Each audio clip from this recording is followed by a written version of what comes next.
ইনশাল্লাহ এনসিপি সরকার গঠন পর্যন্ত এনসিপির সাথেই থাকবো। আমি এনসিপির সাথে ছিলাম, আছি, ভবিষ্যতেও থাকবো। সমন্বয় সভা কিন্তু চলছে, সমন্বয় সভা শুরু হয়েছে কিন্তু 3টা থেকে, কিন্তু এখন পর্যন্ত শীর্ষ নেতৃবৃন্দের মধ্যে থেকে কেউ আসেননি। একটি বিষয় আসলে পরিষ্কার করা দরকার, গতকাল রাতে আপনারা জানেন যে এনসিপি যিনি মুখ্য সমন্বয়ক রয়েছেন নাসিরউদ্দিন পাটোয়ারি, তাকে নিয়ে একটি গুজব রটানো হয় যে তিনি এনসিপি থেকে পদত্যাগ করছেন।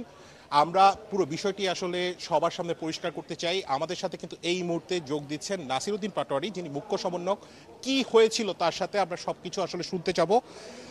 আপনাকে স্বাগত জানাচ্ছি একাত্তর টেলিভিশনে। হাসি দেখে বোঝা যাচ্ছে যে পদত্যাগ পত্রের যে বিষয়টি সেটি পুরোপুরিভাবে গুজব। একটু যদি বলেন যে আসলে কি হয়েছে, আপনি কখন জানতে পারলেন যে আপনি পদত্যাগ করেছেন? আমি রাতে ঘুমেছিলাম, পরে সকালে উঠে দেখলাম যে এই ধরনের রাতে একটি গুজব চলেছে সারা রাত। আমাকে অনেক ফোন দিয়েছিল, আমি সকালের সাথে সকালে যোগাযোগ করি। তো রাতেই এটা গুড লাক যে রাতেই আমাদের দলীয় যিনি রয়েছেন সালাউদ্দিন সিফাত যুগ্ম সদস্য সচিব দপ্তরে, উনি সবাইকে কনফার্ম করেছেন। তো আমার থেকে বক্তব্য হলো আমি এনসিপির সাথে ছিলাম, আছি, ভবিষ্যতেও থাকবো। ইনশাল্লাহ এনসিপি সরকার গঠন পর্যন্ত এনসিপির সাথেই থাকবো। সেটা যেই বছরই হোক, তাই তো? হ্যাঁ, ইনশাল্লাহ। আর কি হয়েছিল আসলে, গুজবের ভিত্তিটা কি? সেখানে কিন্তু আমরা দেখেছি আসিফ মাহমুদ, সজীব ভুঁইয়া, কথা বলা হয়েছে যা মানে একটি পত্রিকায়, এবং তার পাশাপাশি কিন্তু আরেকটি বিষয় বলা হয়েছে যে আপনি 2 সপ্তাহ আগে হচ্ছিল পদত্যাগপত্র জমা দিয়েছেন, কিন্তু আমরা কিন্তু দেখেছি নির্বাচন কমিশনে আপনাকে যেতে।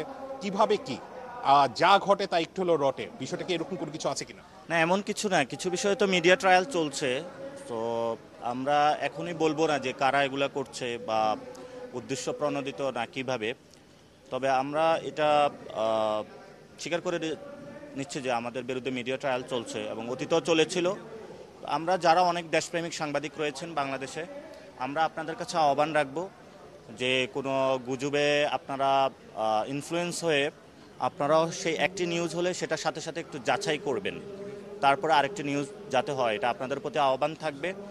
এবং যারা এই ধরনের অপসাংবাদিকতা করে আমরা তাদেরকেও আহ্বান জানাবো যে আপনাদের বোধোদয় হোক, আমাদের সুস্থ সাংবাদিকতার পথে আমাদের যাত্রা করতে হবে। এবং যারা সুস্থ সাংবাদিকতা বাংলাদেশে করছেন আপনারা তাদের প্রতিও জুলুম করছেন, কারণ আপনাদের কয়েকজনের কারণে ওনাদের প্রতিও মানুষের যে রেসপেক্ট ভালোবাসা ছিল অথবা একটা ট্রাস্টের যে জায়গা ছিল, এমনি মানুষের সোশ্যাল মিডিয়ার ইফেক্টে যে আমাদের বাংলাদেশে যে গণমাধ্যমগুলো রয়েছে, ইলেকট্রনিক্স মিডিয়া, সেগুলোর উপর মানুষের আস্থা চলে যাচ্ছে। তো এই ধরনের কিছু সংবাদ যখন আরও প্রচার হয় তখন মানুষের আস্থাটা আরও বেশি চলে যায়।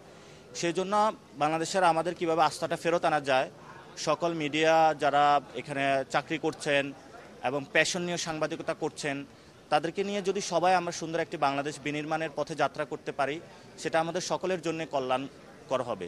শেষ একটি প্রশ্ন আপনার কাছে আমি করে রাখতে চাই, সেটি হচ্ছে শাপলা প্রতীক নিয়ে 31 অক্টোবর পর্যন্ত সময় দিয়েছে ইসি। আজকে কিন্তু 23 অক্টোবর, এবং আমরা যতটুকু খবর পেয়েছি যে আপনারা নির্বাচন কমিশনে হয়তো আর যাবেন না, আপনাদের যে জবাব দেয়া সেই জবাব দেয়া হয়ে গেছে। এরপর আসলে কি হবে? শাপলা প্রতীক ছাড়া তো আপনারা নির্বাচনে অংশ নেবেন না, সেই কথাটাও তো পরিষ্কার। আমরা এখনো আশা করি যে শাপলা পাবো, কারণ নির্বাচন কমিশনে যে চিঠি দিয়েছিল অ্যানলিস্ট করার, তো আমরা তাদেরকে বলেছি যে আপনি যে প্রতীকগুলোর অ্যানলিস্ট করেছেন সেগুলো কোন গাইডলাইন দিয়ে করেছেন।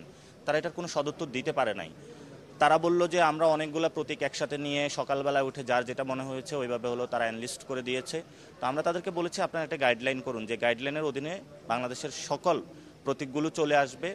এবং ইকুয়ালিটি বা আপনার যদি বৈষম্য করা হয় তাহলে একটি দলের প্রতি আপনি করবেন না। তারপরে পুনর্গঠনের কথা আপনি বলেছেন। আমরা পুনর্গঠনের কথা বলেছি এবং আমরা বলেছি তাদেরকে যদি এই ধরনের ব্যর্থ নিয়ে আপনারা খেয়াল খুশি মর্জি মতো আপনাদের ইলেকশন কমিশন চালাতে থাকেন তাহলে হয়তোবা আপনাদের সকলেরই পদত্যাগ করতে হবে। অসংখ্য ধন্যবাদ। কথা বলছিলাম নাসিরউদ্দিন পাটোয়ারির সাথে।